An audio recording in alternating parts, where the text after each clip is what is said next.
زندگی کو بہتر بنائیں، لیکن کیسے؟ زندگی کو بہتر بنانے کے لیے آپ کو کچھ محنت کرنی ہوگی۔ اگر آپ اس کے لیے تیار ہیں تو پھر میرا آزمایا ہوا راز جان لیجئے۔ خوابوں کو پورا کرنا ہے تو اس نسخے کو آزمائیں۔ میں چاہتا ہوں کہ آپ کامیاب ہوں، اور اس کامیابی کے لیے اگر آپ تیار ہیں تو پھر میرے ساتھ چلنا ہوگا۔ کچھ محنت کرنی ہوگی، کچھ پڑھنا ہوگا، کچھ کام کرنا ہوگا۔ دیکھتے ہیں یہ سفر کیسے کٹتا ہے۔ سیکھنے والوں کو حضرت موسیٰ سے رہنمائی لینی ہوگی۔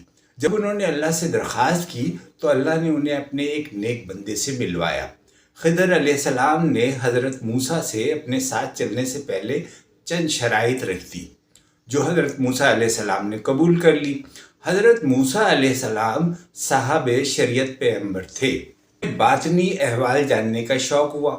اللہ تعالیٰ نے ان کی ملاقات ایک ایسی ہستی سے کرائی جس کے سپرد باطنی معاملات تھے۔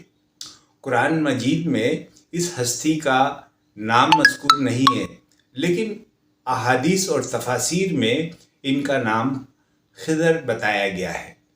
تو سب سے پہلے تو خضر علیہ السلام نے کہا کہ حضرت موسیٰ سے کہ آپ میرے ساتھ چلتے ہوئے جو معاملات دیکھیں گے اس پر خاموش نہیں رہ سکیں گے، سوال کرنے پر مجبور ہو جائیں گے۔ حضرت موسیٰ نے خاموش رہنے کا وعدہ کیا، لیکن جب انہوں نے پے در پے 3 عجیب و غریب واقعات اپنی آنکھوں سے دیکھے تو ہر بار مہر سکوت توڑنے پر مجبور ہو گئے۔ پہلا واقعہ اس طرح پیش آیا کہ حضرت موسیٰ اور حضرت خضر نے مل کر ایک کشتی میں سفر کیا۔ دریا کے دوسرے کنارے پر پہنچنے کے بعد خضر نے اس اچھی بھلی کشتی میں ایک سوراخ کر دیا، یوں کشتی ناکارہ ہو گئی۔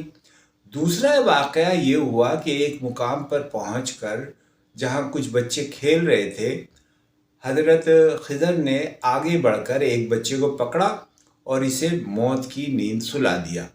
ظاہر ہے یہ شرعی طور پر گناہ کبیرہ کا ارتکاب تھا۔ تیسرا واقعہ یہ ہوا کہ حضرت موسیٰ اور خضر نے ایک بستی کے مکینوں سے کھانا طلب کیا تو کسی نے بھی ان کے اس سوال کو نہ سنا، اور اچانک انہیں راستے میں ایک شکستہ دیوار نظر آئی جو غیر معمولی دھکے تھے یا معمولی دھکے سے بھی گر سکتی تھی۔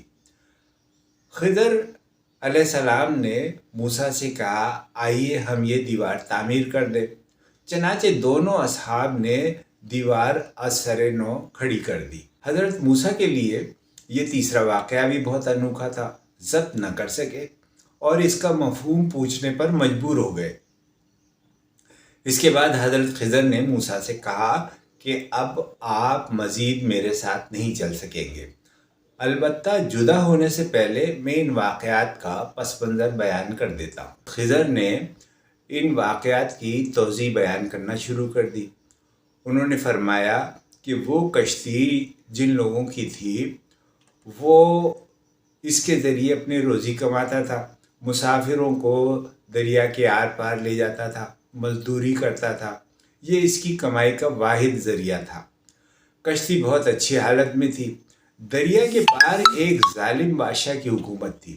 وہ ان غریب لوگوں سے یہ کشتی چھین لیتا تھا، تو میں نے اسے اس کشتی کو ناقص کر دیا، اس میں سوراخ کر دیا اس کے پیدے میں، تاکہ حکومتی کارندے جب اس کشتی کو پکڑے تو وہ اسے ناکارہ سمجھتے ہوئے چھوڑ دے۔ اب اس بچے کا قصہ کہ جس کو ٹھکانے لگا دیا گیا، اس کا پس منظر یہ ہے کہ یہ بچہ بڑا ہو کر اپنے نیک والدین کی رسوائی کا باعث بنتا۔ اب اللہ تعالیٰ نے ان کو اس کا نعم البدل عطا کر دیا ہے، اور ایک اور بچہ ان کو عنایت کرے گا جو اس کے لیے باعث رحمت و برکت بنے گا۔ جو دیوار گرائی تھی اور جو دیوار گر رہی تھی جس کی تعمیر کی گئی، اس کے نیچے دراصل کچھ یتیموں کا خزانہ دبا ہوا تھا۔ دیوار گر جاتی تو لوگ وہ خزانہ لوٹ کر لے جاتے۔ تو میں نے یہ دیوار اس لیے تعمیر کر دی کہ یہ بچے جب بڑے ہو جائیں تو وہ اس خزانے سے فیض یاب ہوں، اور یہ خزانہ اس وقت تک محفوظ رہے جب تک یہ بچے بلوغت کی عمر تک نہ پہنچ جائیں۔ کوئی شک نہیں کہ اس قصے کا مقصد انسانوں پر یہ واضح کرنا ہے کہ ایک یہ دنیا ہے جس میں تم رہتے ہو، جہاں ظاہری طور سے قوانین ہیں، ظاہری طور سے معاملات ہیں، لیکن اس کے علاوہ بھی ایک دنیا ہے، اور وہ دنیا وہ ہے جو خالق کائنات چلا رہا ہے، اور وہ دنیا ہم سے مخفی ہے۔ وہ دنیا جو ہے اس میں کیا ہو رہا ہے اور اس دنیا کے کیا حکیمانہ راز ہیں، یہ تو اللہ تعالیٰ ہی جانتا ہے، اس کے فیصلے بھی وہی جانتا ہے۔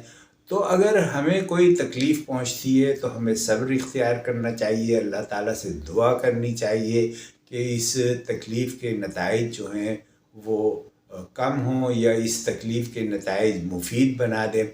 اگر خوشی ملتی ہے تو اس پر فخر اور غرور کرنے کے بجائے اس کے اوپر بھی اللہ تعالیٰ کا شکر ادا کرنا چاہیے۔ آج ہم یہی بات پہ اپنا اختتام کرتے ہیں، انشاءاللہ کل پھر اس پر بات ہوگی۔ بہت